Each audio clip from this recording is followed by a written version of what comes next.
Today I'm coming at y'all with the big boy calzone flavorful style. So you already know how we get down. So let me show you how to get started with it.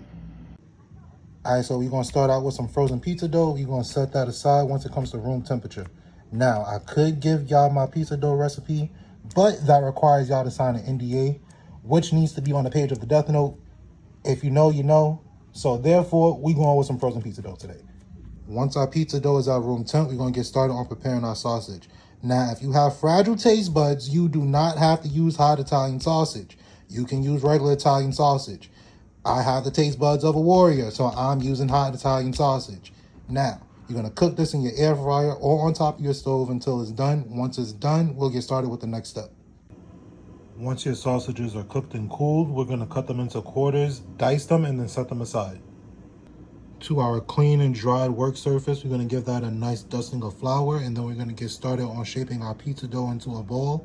Then we're going to set that aside so that we get started on our butter mixtures. Now to a microwave safe bowl, we're going to add in 1 stick of unsalted butter, some dried rosemary, some dried basil, garlic and oregano, some crushed red pepper flakes. Once again, if your taste buds are fragile, you can leave this out. Some dried parsley flakes. Once we've added in our parsley, we're going to do the same thing for our second butter mixture, and then the only difference is after we melt it in the microwave, we're going to add in some classic pesto to one of them. Once our butter mixture is melted and ready to go, we're going to get a baking sheet, and then we're going to line that with some olive oil and spread out our pizza dough on our baking sheet. Now you want to take the garlic butter that doesn't have the pesto and you want to spread that all over your pizza dough, leaving a little bit of space at the top, bottom, and sides of your crust to help when you close it. Next, you want to take your pasta sauce, and then y'all went with carbone today. And then you want to take that, and then you want to make sure that you have enough space at the top, sides, and bottom, just like you did with your butter mixture, and spread out your pasta sauce.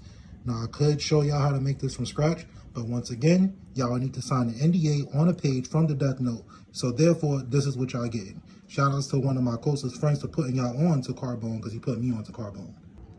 Next, we're going to layer on all of our sausage. And finally, we're going to top that with some shredded mozzarella cheese, and then we're going to close up our giant calzone. Once you have your dough folded over, you're going to seal it closed by using a fork around the edges, and then you're going to brush the top with your pesto garlic mixture. Once you have everything brushed across the top, you're going to bake it in the oven until everything is nice and golden brown.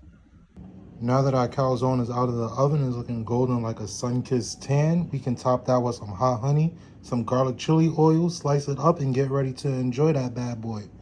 Now, if you like seeing more videos like this, like, comment, follow, and share for more, and I got you.